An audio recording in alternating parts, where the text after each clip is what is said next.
again, sir. Ernie, feels like we just did this a couple days ago. Man, but you know what? It never gets old, man. Gives us something to do. Hey, I got to watch some baseball over the weekend, man. Went to the Prospect Wire tournament, saw some baseball, and 4 days of baseball. Got back yesterday, No so it was way. fun. It was fun to hear the crack of the bat again, and because they use those wood bat tournaments and see high school guys competing in this summer tournament. So Yeah, I might be doing the same thing actually. I might be going up on Friday to Auburndale. There's like a little JUCO showcase, and then Saturday and Sunday there's a PG event that two of my guys are gonna go to, and don't have much to do, so I figure maybe I'll go up there and watch a little bit of baseball. It's definitely going to be a good weekend for it. So, what we got on the show today, Rich? What you got in store for us, man? Well, speaking of prospects, we got a couple guys sitting in the waiting room or the bullpen or dugout, however we dubbed it last week, and we got another one coming on later. We got Xavier Edwards, who was he played at North Broward Prep, selected in the first round by the Padres, and then he got traded recently to the Tampa Bay Rays, which is cool. So he's closer to home. We also have Rodney Delgado, played at Palmetto, had a very illustrious high school career, played at Middle Tennessee, and then he's in the Braves organization. He's done A and high A, made the All-Star team. He's done well, and then later on, as soon as he's done with his lessons, Andrew Cabezas is going to join us. It was a Gables guy, wasn't he? Yeah, he played at Coral Gables. He played for Phil Weiser when Weiser was there, and he always had great teams there. And Andrew did a great job there. And then and he's with the Twins now. So I guess it's gonna be fun to talk to these guys and get their perspective on how baseball's going for them right now, and to share some stories, because both of these guys, I know Riley and Xavier, their dads are heavy into baseball, so they might have a little bit of insight of what those guys meant to them. So let's get them in here. Outstanding. Admit all. Works like a charm. There they are. Gentlemen, how are you guys? Hey, pretty good. How about yourself? Hey, hanging tough like the new kids on the block, you know? Sounds about right. Hey, thanks for joining us. I know you guys are busy. I know you guys got team meetings and lessons and all kind of fun stuff. And we appreciate you guys taking a little bit of time and chat high school and pro ball with us and college ball, whatever, just baseball with us. Yeah, no problem. Happy to be here. For sure. Same over here. Happy to be here. Sweet. Well, we got two middle infielders here, huh? Natural shortstops. Both of you guys were shortstops in high school, right? That's right. You're still at short though, right, Xavier? I played both this past season. I split time between short and second. And Riley, when I got to see you up in Orlando, you were at second. Is that been a permanent switch, or is that something that you're just moving around? Yeah, I'm just kind of moving around. During spring training, I was at second base and third base, and it's kind of funny. Like 1/4 this season, I played at third, and then the rest I played shortstop. So I was mainly at short this past year. And you got zero experience in high school at third, right? My freshman year, I played at third, but Yeah, I kind of moved around a little bit. Well, I wanted to ask you guys first of all, is what this experience has been for you guys as far as the whole COVID thing, because everybody's talking about, the big show. Everybody's talking about what's going on in the majors, about their 60-man rosters and all this. But with minor league ball, it's kind of been, like, hey, see you guys later. Or how has it been? What's going on, and what do they tell you guys, and what insight can you give us as far as what's happening? Well, for me at least, I'm almost treating it like it's off season. I don't really know if that's. I'm sure a lot of other people are dealing with it that way, but for me, it's like off season. I'm just, training, as much as I can, treating it how I usually would, and if I just finish the season and whatnot. But kind of since the cancellation of the minor league season, everything else kind of seems up in the air. So I think they're throwing around the idea of like a fall league kind of deal, but no one really knows, especially not until the major league season gets up and running. Right. Now, Xavier, did you what level did you play last year? I started low A and finished in high A. Okay. So no thought process of you going to instructional league as well later on or anything of that nature, or they haven't told you guys? Yeah, they haven't told us anything about instructional league or as I said earlier, fall league or anything like that. I mean, I just think nobody knows what's going to happen. I think they don't even know if they're going to get the season off, the 60-game season. So definitely, it's a shame. It's definitely a shame. Yeah, How about you, Riley? Yeah, I mean, he kind of said it. We were down there for a week and a half, at least I was, and then they're like, all right, like, go home. The day they sent us home, we had our first, like, inter squad. And so, yeah, I mean, it's like an extended off season. For you guys, you guys were particularly doing well, both of you guys. I looked up your numbers. I mean, I follow Riley's number a little bit more because of my relationship with his dad. But I looked both of you guys up. You guys seem to be doing well at every single level that you're at. So how frustrating was that to have this kind of big pause in it? Because I know you both were maybe double A, maybe more, you know? Can you talk about that? I feel like everybody's going to have a bump in the road. And I think we're all having to deal with the same, problem right now, at least. So I feel like it's going to be what you make it. And if you kind of view it as, oh man, like this was a waste of a year, then that's what it's going to be. But if you take this time as like to get better and view it as, wow, okay, I have this opportunity in a different way, that's what it'll be,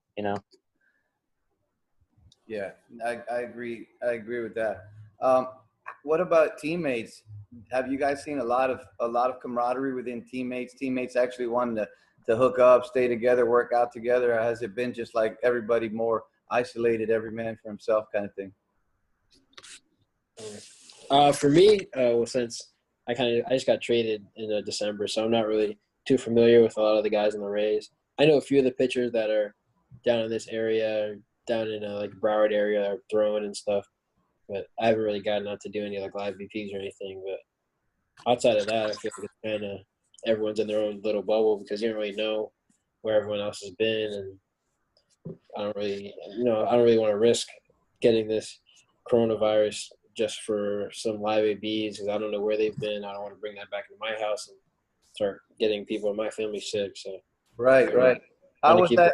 How did you feel about that trade? Was it welcoming to come to be closer to home? And the Rays are kind of notorious for moving prospects up pretty quickly and giving guys shots. Was that something you welcomed? Yeah, I mean, it was kind of a middle of the night kind of ordeal, but it was cool. To be able to be a lot closer to my family, have them be able to just jump across the street a couple hours in the car and be able to see me as opposed to a 4-hour flight across the country and a few days trip. So it was cool that I could give them late notice. I told them like the day before everything shut down, I played the big league game, and I told them like 2 days before when I had found out that I was going to be playing the big league game. So they just came across. They left that morning and drove over, saw me playing the game, and then went back home afterwards. So it was cool in that sense to be able to see me and have my family not that far away, and definitely cool.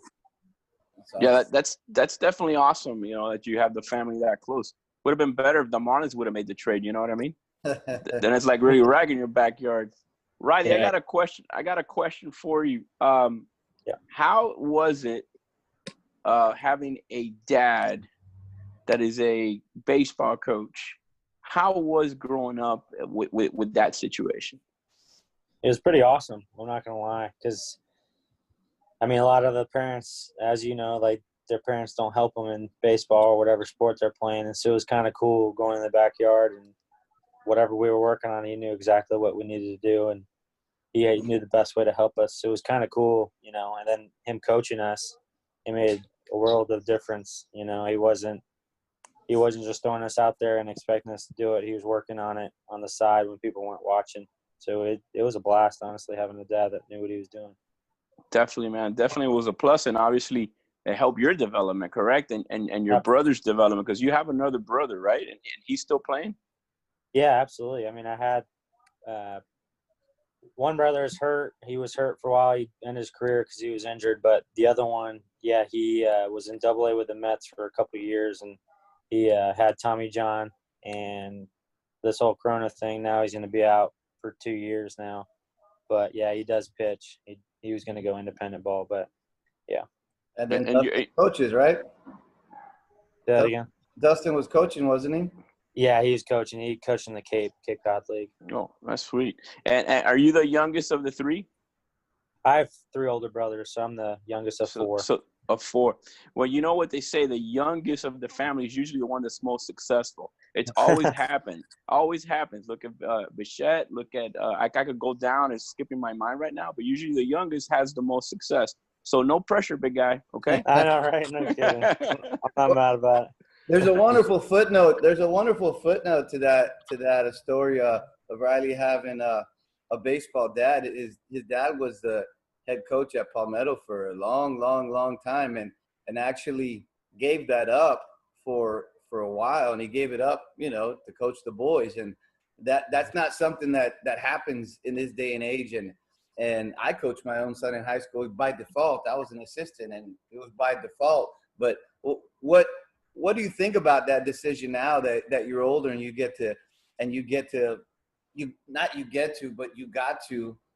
got be brought up through all your fundamentals through youth baseball, and then high school comes and he's just like, here you go, your time to go. Does that have any perspective or impact on you at this point?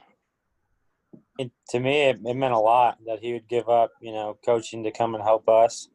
And I think that really made a huge difference, because we would have had practice just being with 3 older brothers. Like, I would have gotten to practice, but I got the practice with someone, much older and more mature, and someone that could actually break it down and make it easy to understand. So I think it was very huge, to have that growing up.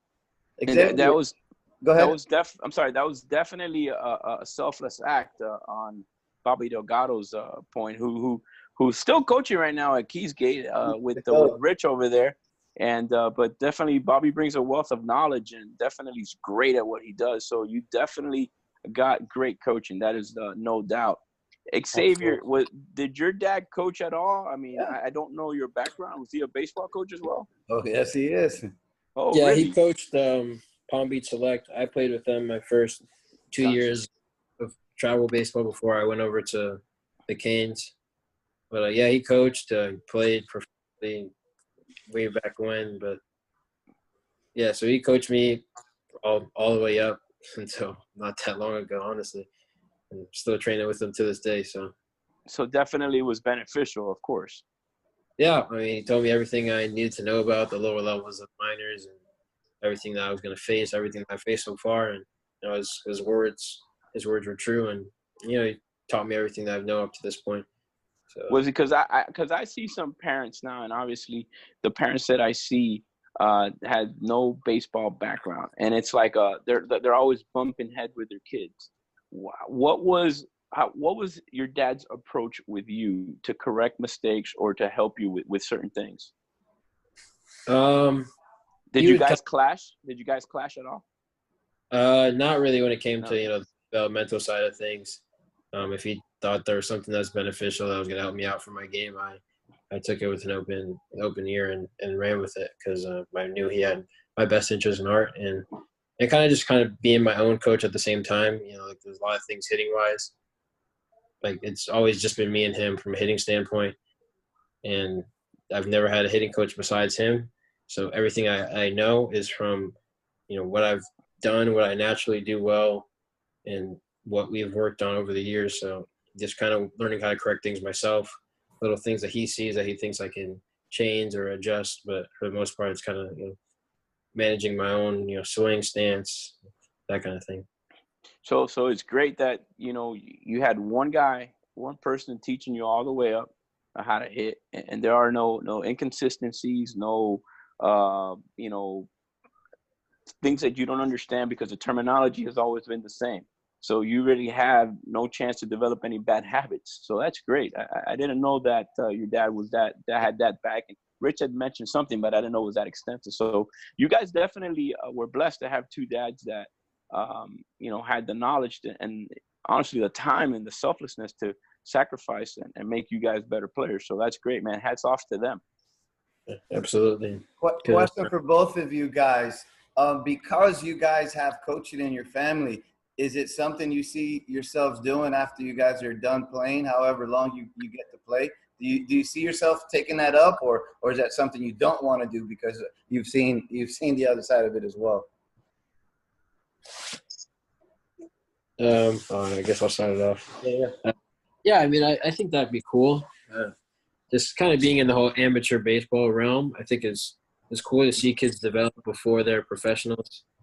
And it definitely limits on, travel, running across the country with pro teams and all that thing. I think it would be cool, be at like high school or something, like travel ball, because you could see good players run through your organization.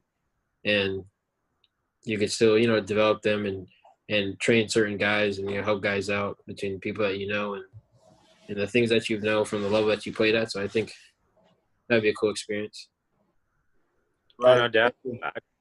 I'd agree with him. I mean, baseball's kind of what we do. Like, we've been doing our whole life. So I would feel like a real job would be so weird and I wouldn't know what to do with it. So I would definitely want to stay in baseball some way or another, whether it be coaching, helping, whatever it is. But I would definitely want to be part of baseball in the future for sure. And Riley, you played at Middle Tennessee State, correct? Right. What did you find? What was the difference making that jump from high school to college baseball? So I went to community college, Columbia State. Okay. In Columbia, Tennessee, and then I transferred over to MTSU. But honestly, the big difference was maturing. Out of high school, I was kind of immature when it came to just the physicality of it. And those 2 years at my junior college, I got really blessed, and I got to play under one of the best coaches in the nation.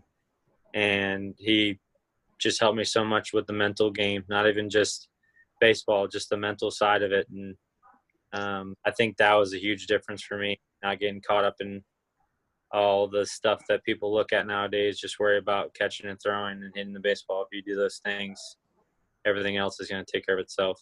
So I think, honestly, the mental side of it was huge, and I think that's where I kind of took a step in the right direction. And Xavier, your path was a little bit different. So you had to hit the mature switch like that, right? It was right out of high school. It was you're heading out to go play with 24-year-olds. Yeah, definitely. I mean, there's a few of them that old than a rookie, but usually they're a little bit younger. But nevertheless, yeah, I had to, I went out, got drafted, and left about a week and a half later to Arizona, played, rookie season, part of it, and then went up to short season. But yeah, it's still, even now, the guys just they're all older than me.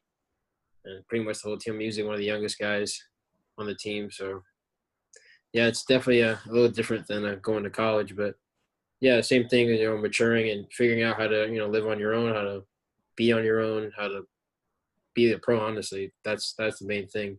How to be a pro day in, day out, how to prepare yourself for each game when there's nobody there to not really look out for you, but, family's not there. Your friends usually aren't there. There's not going to be anyone to, get you up out of bed, to make you go in and do early work, or, make sure you get the right amount of swings that you need. Like, you have to come up with a plan for yourself and come up with a routine that you can stick to day in and day out. And I think it's a lot harder said than done, but definitely something that's important for a young guy like myself and other high school guys that come out. Yeah, and the amount of games too, because in high school, you play 22, 25 games, and then you go to rookie ball and you're playing 45, 50 games. It's double the amount of games, so it's kind of like getting used to that. And every day, it's not like, because in high school you play twice a week or 3 times a week, so you catch those breaks, and it's very rare that in high school you play back-to-back games, correct? But yeah. in pro ball, you're playing every day. How did that feel? How did you adapt to that, and how quickly do you adapt to that? Yeah, it's funny you say that, because I was talking about that not that long ago with my friend Matt. Yeah, like you said, we played 20 or so, 25 games in high school. Then you go get drafted, play 40, 50 games, depending on healthy, whatever kind of player you are. And then the jump just completely gets even higher once you go to full season, like I did this past year. It goes from 45, 50 to 140, stay healthy or not, to play like 120 or so. So games just keep getting the amount of games just keeps getting larger. And yeah, it's definitely it's a learning experience. You have to learn how to pace your body, like what to do and what not to do, like how many swings to and to not take, like how many ground balls to take before the game to get yourself ready. Not overdoing it, because it really is a marathon, not a sprint.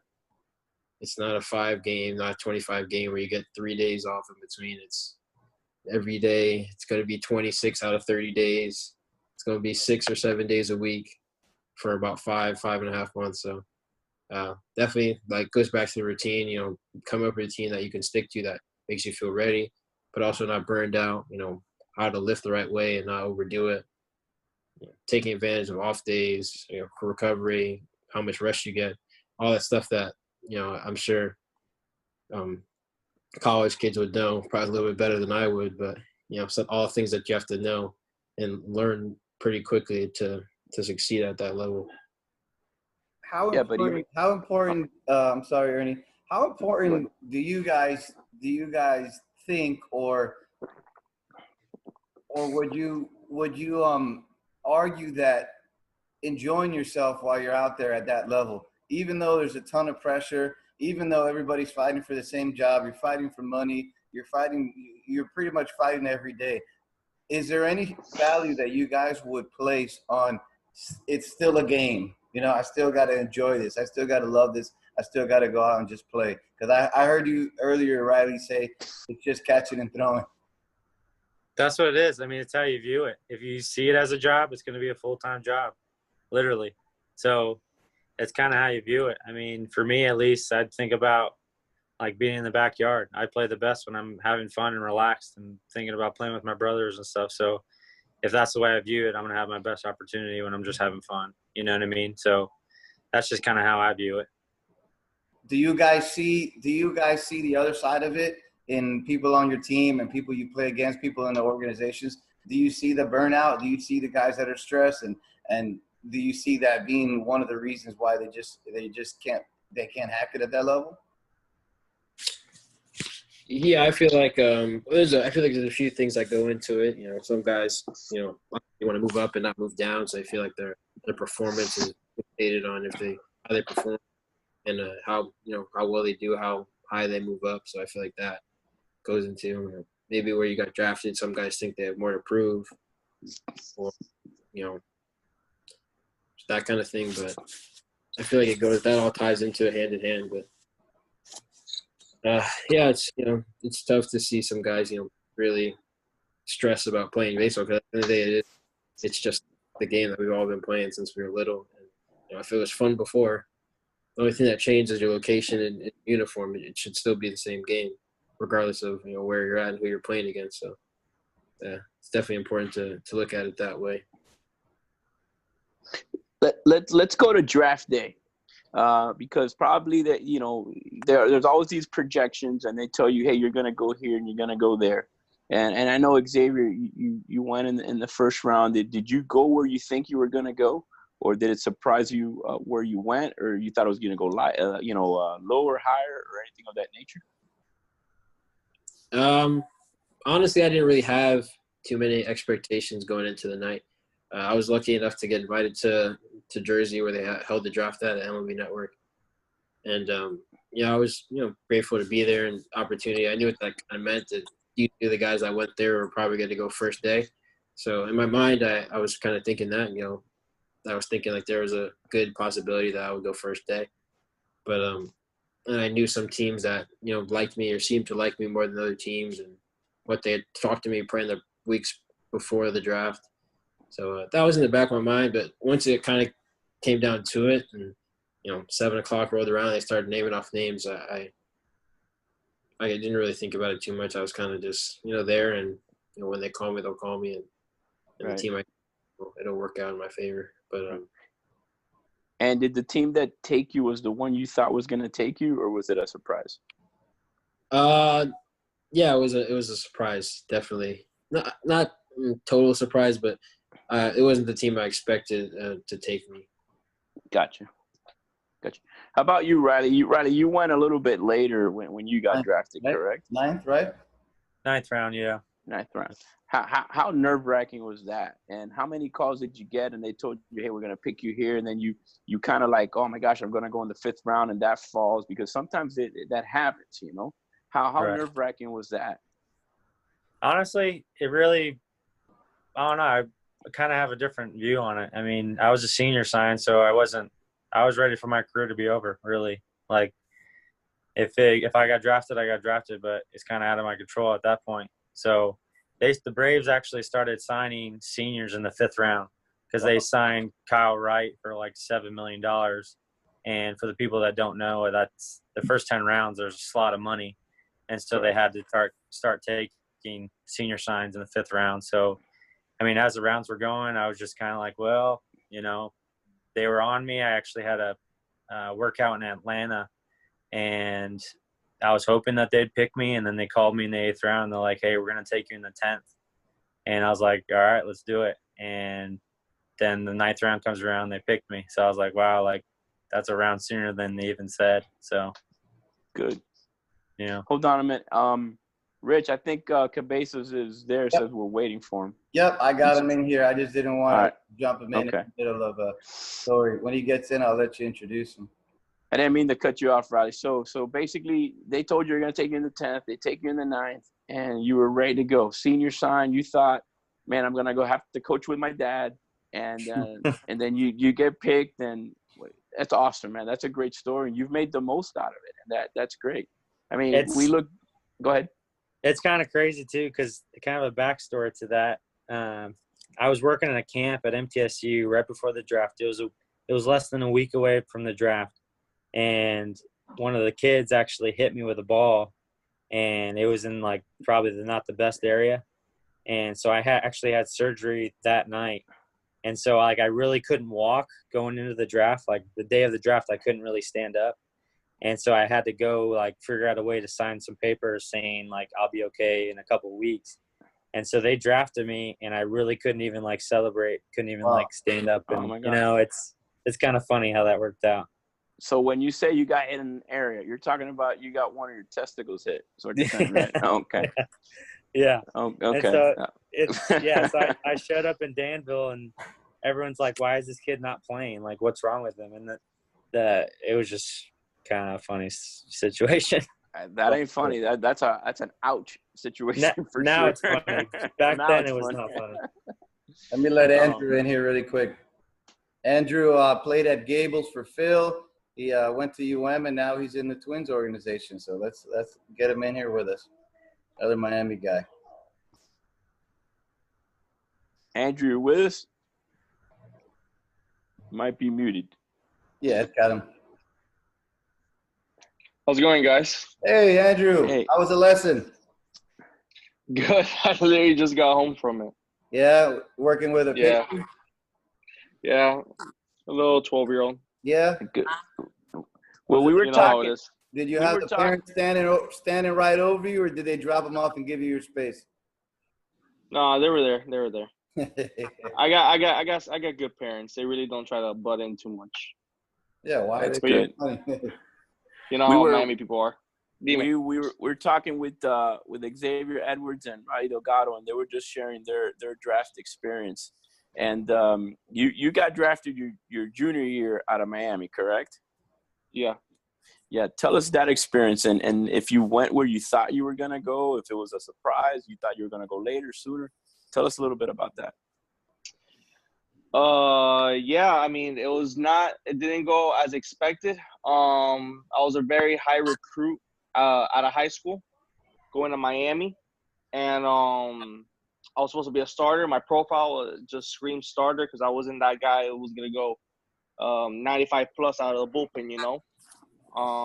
People don't draft Sergio Romo's top 10 rounds, you know. Right. So I only had, in the last 2 months of season, they put me as a starter. And from there, I showed a little bit of potential. From there, I actually pitched really well as a starter. My K per 9 was over 11. My walks per 9 was under 2. But yeah, and then when we going into the draft, I was projected to go top 10 rounds. Didn't happen.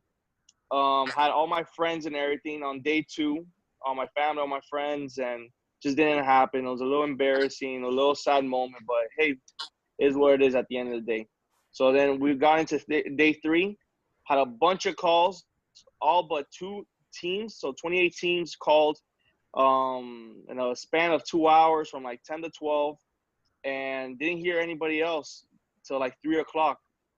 17 rounds went by, no one called up until the Twins called, and they offered me, and they said, would I take it? And I just jumped on it.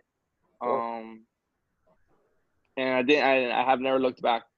Probably the best decision I made, to be honest. Definitely. And you were playing high A ball last season, correct? No, I was in low A all season. Low A. Okay. And what are you doing? Because we asked them how are you handling this situation now with the COVID? Are you throwing? Are you training? Or what exactly are you doing? It's been pretty crazy. I was getting ready for games. I was going up to 3 innings at one point. Actually several points. I think I had already like 20 innings on my belt just throwing live inter squads. Anywhere between big leaguers, which I cannot name at this moment. But I threw against a lot of minor leaguers, AA, AAA guys as well, just trying to get working. And then when the announcement came out that the season got canceled, I was distraught. I really was. I didn't throw for a week or 2. I just didn't know what was going to happen. I mean, why am I going to keep throwing with a non-season, Like, what's the point? And at this current moment, they have me in a velocity program, which I'm happy about because it gives me something to do during this time, I'm still thinking what I'm going to do this year, whether I'm just going to do a velocity program all the way through February, or am I going to play winter ball? So that's still up in the air. Yeah, because you told me that you might go to winter ball. But you did something quite interesting that you said, you know what, I got to make some money for myself.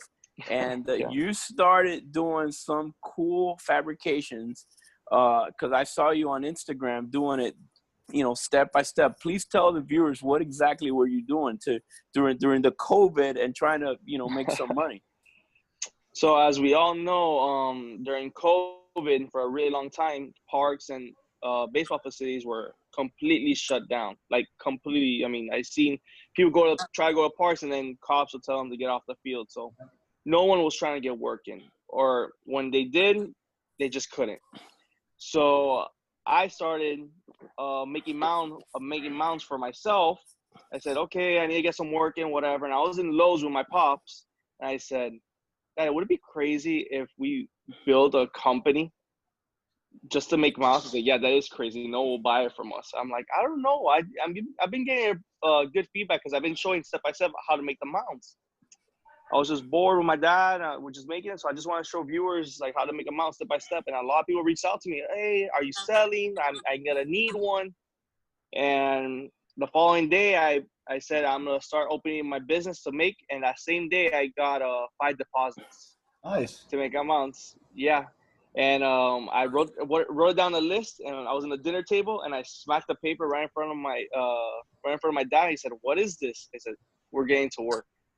He's like, what do you mean? He's like, we got 5 mounts to make. And he started tearing up a little bit because my mom got laid off because of COVID, and we're only surviving through him.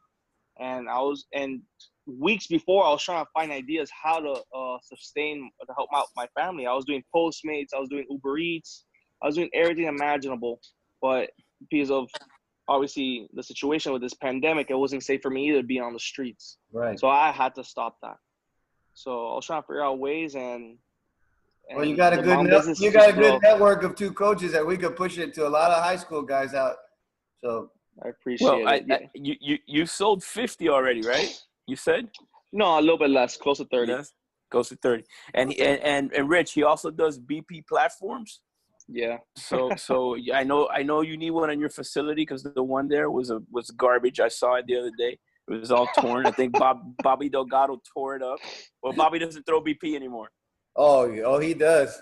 See, exactly. Bobby's the culprit. So you need to buy one off of Cabezas so you can have a new BP platform. He also sells that. And it's a good quality. And not because he's there, because I talked to him the other day, and it's just the process and how detail oriented it is. And you could take it here, take it there. I think AK Manoa bought one from you, right? Yeah, he did. I actually sold it to also a couple big leaguers as well, like Gio Gonzalez. No kidding. Yeah. I sold it to. I also Nestor Torres, you sold one too? No, Nestor actually did it for himself. Okay. Well, I saw on Instagram. I think it was AK throwing in his driveway off the mound. He did. Okay, in the He driveway. I'm telling you, people need to get working. Good stuff. Well, when we post this video tomorrow, we're gonna put your whatever your IG link is in there. That way, people can hit you up and get some mounts. I know people need it. I've had a lot of people actually inquire about it because we have one. We have one that we use. It was made by one of our facilities guys at school, but it's too short. So you kind of have to kind of short strike to throw off of it. It's a pain. So definitely the dimensions are important. Ernie, we got to talk some high school with these guys, man. They all had pretty prolific high school careers. I know we talked a lot of pro ball, but I want to get some high school talk in. We'll talk about it. I know these guys probably closed that yearbook many years ago, but definitely let's open it up and see what we got. Riley, I know you came with a long lineage of brothers who all played at the same place, and you being the youngest, I know there was a lot of speculation of how good you were going to be when you finally got to high school, and your dad was not the coach, so there was not that problem of influence or anything like that. What can you tell us about high school? I mean, I know how you did and all that, but what can you tell us about your experience? And you got called up pretty quick. I think you were on the big club as a freshman already, weren't you? Yeah, I started it as a freshman at third base. And I actually got to play with my brother for 2 years when he was playing shortstop. And so my freshman year I was at third, second year I was at second.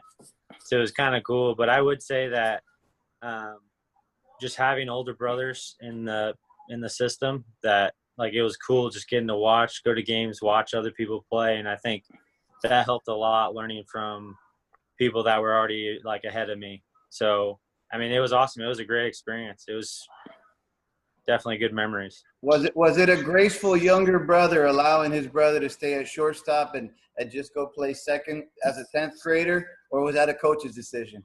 Nah, he was better. He was hands down way better. No kidding. He knew what he was doing. He was a veteran. Good answer. Good answer. Xavier, you were at North Broward Prep for how many years? 2, correct? Yeah, 2 years. And prior to that? Trinity Christian. Gotcha. So what about high school? Do you remember, a fond memory or I mean, it was more recent for you, and I know North Broward had a good program and has a good program. So you got some good memories for us? Yeah. North Broward was a lot of fun going there, playing with that team. My junior year, not so much because we weren't very good. But my senior year was a lot of fun. We got some guys to come in that were committed to some places, and we made it deep. And we ended up losing to Pace in the finals, and they ended up winning it. So, I mean, if you're not going to win it, at least lose to the team that wins it. But it was definitely a lot of fun just being there, competing. I think we broke the school record for wins. We had like 20 something, and had a lot of fun. A lot of guys. Baseball is a lot of fun back in the high school days. So definitely important to hold on to. That's an interesting point you make, and you guys all have a great perspective to give some of the younger viewers that we have that watch this show. We have a lot of young guys who, they're kind of treating high school like it's something more than it is. Like if it's some kind of professional thing where there's a lot of positioning for am I going to start here? Am I going to play here? What are my numbers? Like, what piece of insight can you offer those guys now looking back? Because both of you guys had fun, that you guys had great experiences. And I know Andrew's going to say the same thing. But what can you offer those younger guys that are just now getting to 9th, 10th grade and stuff like that? Just have a lot of fun. That's what it comes down to. And to soak it all in, don't take any of it for granted, because the 2 games a week in front of all your friends and fans that are cheering for you, and the crosstown rivalries and, districts and regionals, all that stuff kind of, I don't want to say goes away, but it goes away when you get the pro ball. There's some decent crowds and fans, but the games aren't as exciting. There's not as much energy. You're not still a team game, so you're not completely independent, but almost in a sense you're out there, but it's not as team oriented as you probably once were playing baseball. So to soak it in, don't take any of it for granted, because it's memories you always remember, and it's one of the most fun times in baseball I had. That and summer baseball, that stuff is going out, performing well. What about you, Andrew? You kind of got an extended high school experience because you got to stay home and play at UM, so you still got to play in front of a lot of friends and family. What could you offer insight-wise to younger guys who want to be you guys? You know what I mean? That may be worried about too many things at their age. What advice could you give those young people? This is a little bit of a biased opinion because you're going to get a lot of opinions, whether it be coaches, players, parents. It is what it is. But my personal opinion, high school for me is just taking reps. You really don't see college coaches in high school games anymore. It's all about summer ball now. So the fact that a lot of people really think high school is all of this big charade of, oh, I'm in varsity, I'm going to automatically go to UM, or UM's going to see me, or FIU's going to see me. UM didn't even go to any of my games, or FIU, or anybody, unless there was like a spring break tournament that all of a sudden you get 20 teams together, because it's all about funding now. Would a university go see a game that maybe there's one, maybe two prospects, or go to a tournament because they're going to see over 100? They're going to go to the tournament and save money there. So my opinion for a high school is all about memories.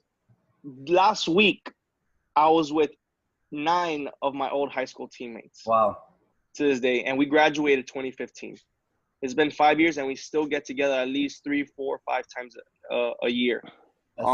So to me, I think high school is all about memories, man. I mean, I went to Matter Academy, but then I transferred over to Coral Gables, and those guys were my brothers, man. I mean, the memories I've had over there, going to college, and then supporting me through there, whether it be watching me through live streaming or them going to actual games. I mean, high school was just a lot of memories, a lot of good memories. My parents able to watch me being good friends still with my head coach, Philip Weiser, which to this day he still helps me whatever I need.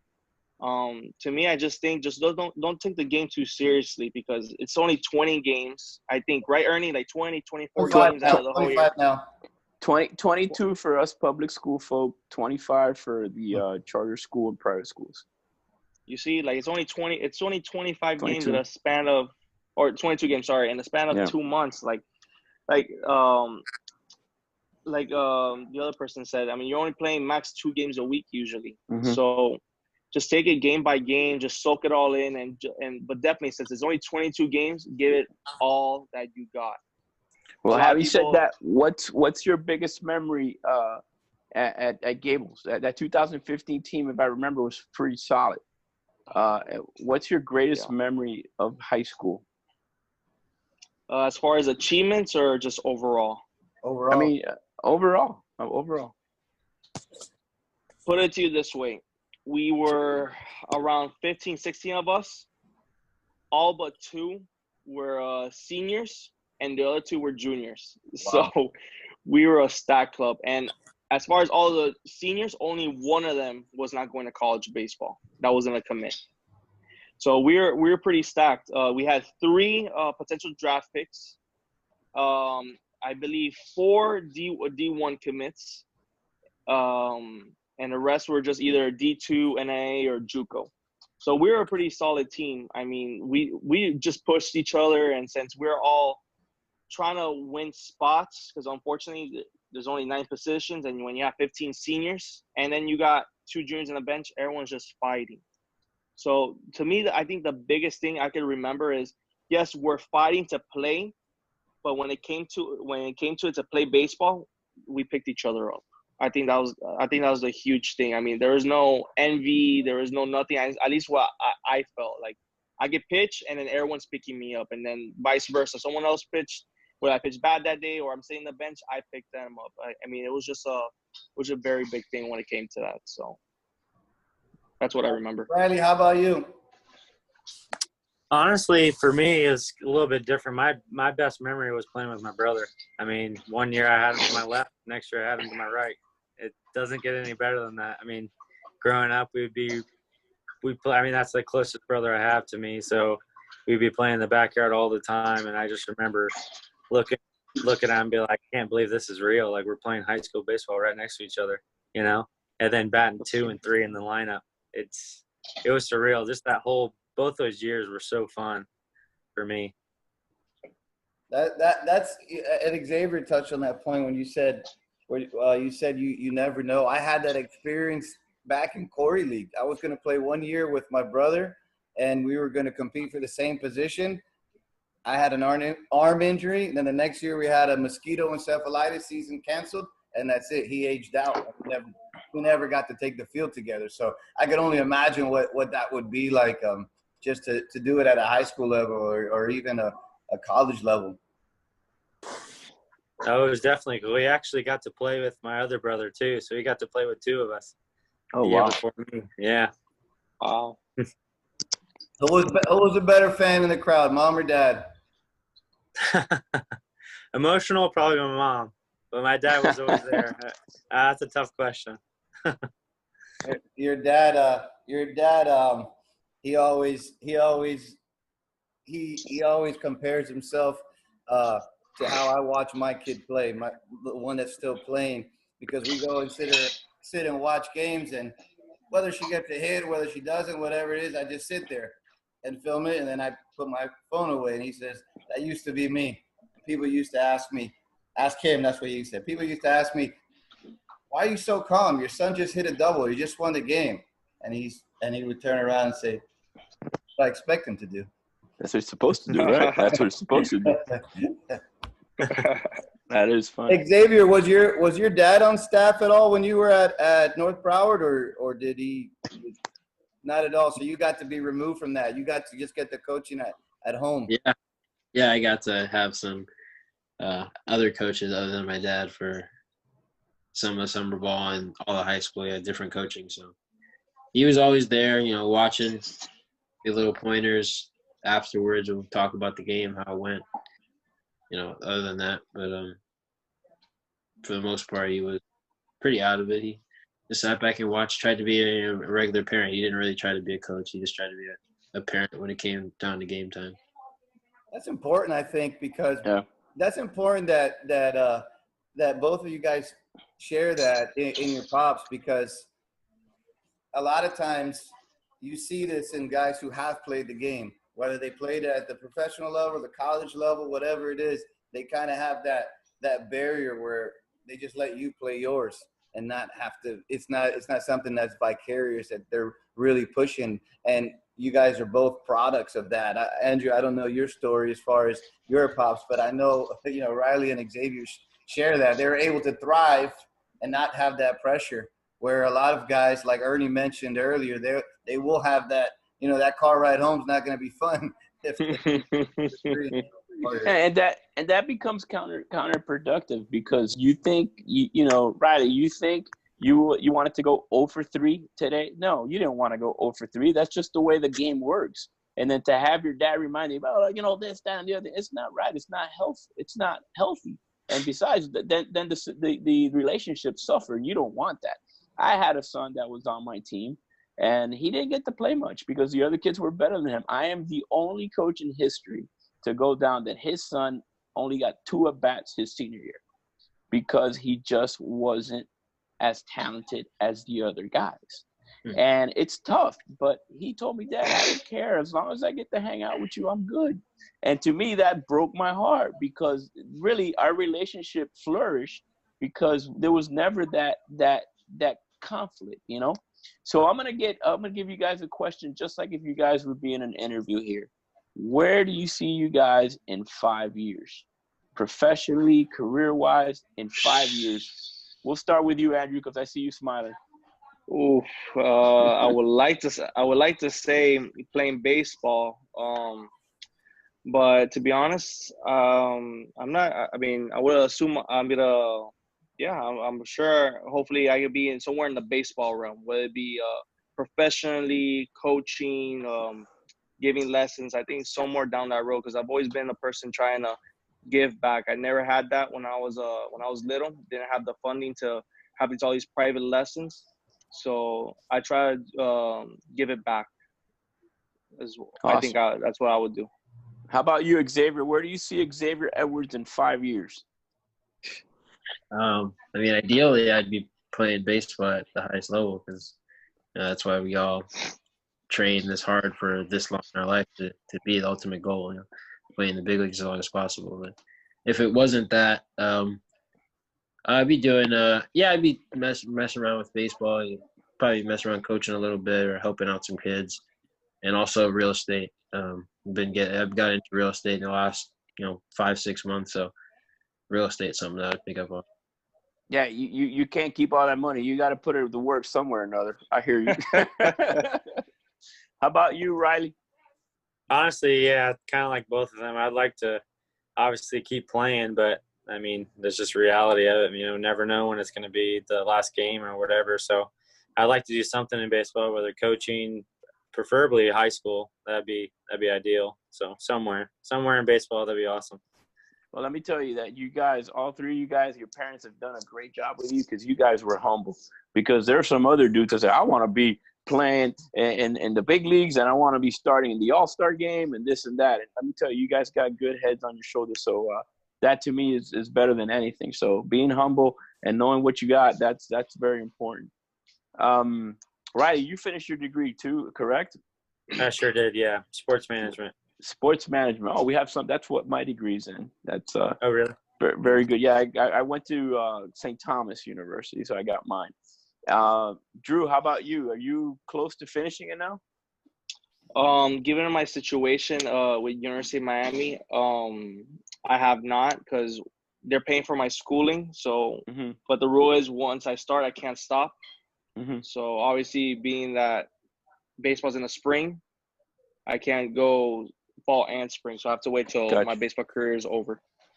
Well, you definitely get on it. Well, obviously, when you're done playing, I had a former player of mine, Ryan Jackson, that played at Miami, and I ran into him a year ago, and he was just finishing up, and he graduated from high school in 2006, and he played. Wow. And he played at Miami 2007, 2008, 2009, and then he got drafted, and got to the big leagues for a little bit with a couple teams, but then went back to school. But definitely, man, that's important, for down the road. Did you get one of those deals where they back-ended into your contract that they'll pay for your schooling whenever you're done with baseball? I know that's pretty common these days. Yeah, that too. So if doesn't fall through, then I also have that. I mean, I'm definitely gonna finish. That's the main reason why I did go to school and not sign out of high school, because I was gonna be the first person in my family get to have a degree. So I just want to set a stepping stone for my kids. That was very important to me. Listen, Miami does something special for all their players that they don't even need that part in the contract, because they give them that other year for free once they're done. So, and that's what I hear. So that's something that they do that definitely sets them apart from everybody else. Xavier, I know you got drafted out of high school, but your college commitment was to Vanderbilt, correct? Yes, correct. It was. Wow, that's definitely. Who did the recruiting process with it? Was it Corbin, strictly with Corbin, or did you ever deal with him? Yeah, between Corbin, I spoke to him more so closer towards my commitment. Travis Hewitt was the assistant coach and the recruiting coordinator at the time. Now he's head coach at Tulane. Awesome, because I know Corbin's a great coach, and just talking to him, I've listened to him at many coaches' convention, and you just sit down and you do not move, because the fountain of knowledge that coach just comes out of his mouth. It's awesome. So obviously just being committed to him is definitely an honor. And obviously, getting drafted in the first round, you didn't do too bad, so that was a good second set, plan B.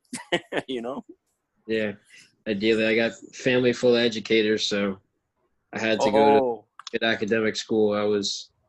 That was the deal from the jump. Before I knew it, that was already the deal. That was before you were born. You knew that was going to happen, right? Yeah. And your mom's a teacher?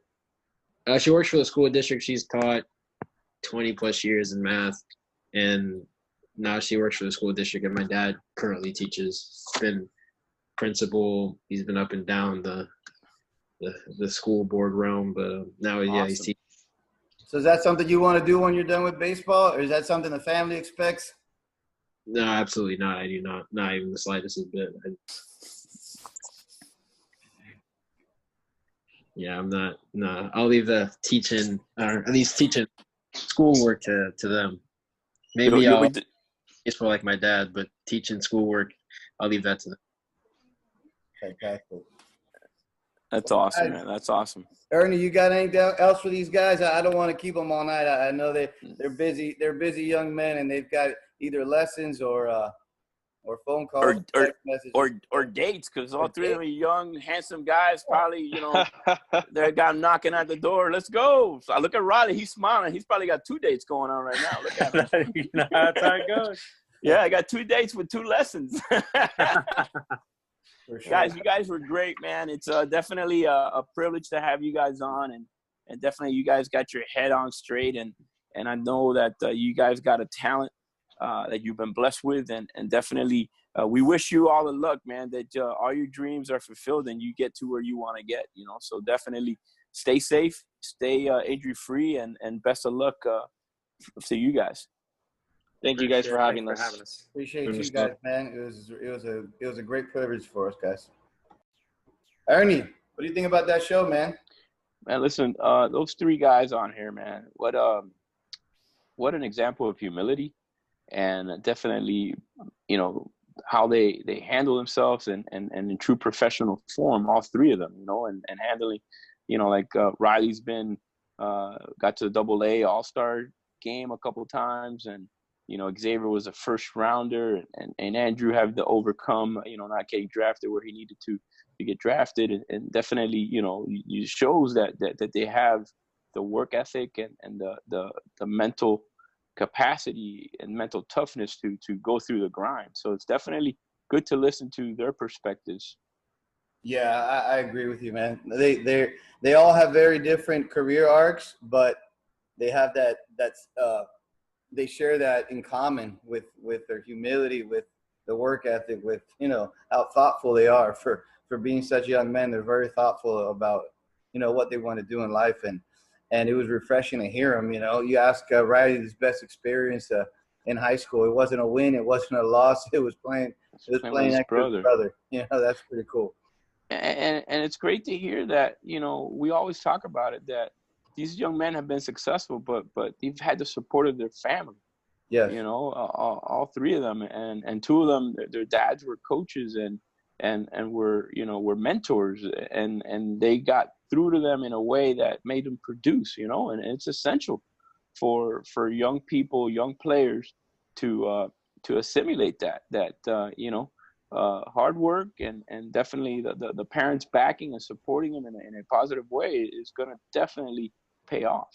Yeah, I think that might be a show that we've got to do in the future. Get some of these guys that have had success developing their sons or developing players that they've had for a long time, and we can pick their brains and hear their strategies and hear from their perspective. We got their perspective, the players' perspective, but to hear some of that, and I think that would help us all as coaches and parents as well. Definitely. There's a lot guys that have played this game at a high level and now have sons or have coached their sons. And it's important how they communicate and how they get the feedback, because if the feedback is done in a way that's acceptable, the feedback will get produced into actions, into production. If the feedback is blocked because the messenger is not giving that feedback in a good way, Right. it's gonna fall on deaf ears. So it's just great to hear that they have supportive families, and definitely they were behind them, and to hear Xavier's parents tell him, I knew I had to get a school that's high academics because my family's full of educators. That's refreshing to hear. Yeah. You know. Definitely. So it looks like there might be some future coaches in there as well. Yeah, definitely, man. We definitely. I think they definitely could do it. Well, have fun, Ernie. All right, man. We'll see you again next week, and definitely stay safe. And we'll catch you next Thursday. Yes, sir. One of those days. Wednesday, Thursday. All right, Rich. Talk to you later, buddy. Always a pleasure, my brother. I'm Gifting Gope, Major League Baseball player. Please support international baseball by subscribing to CBO TV.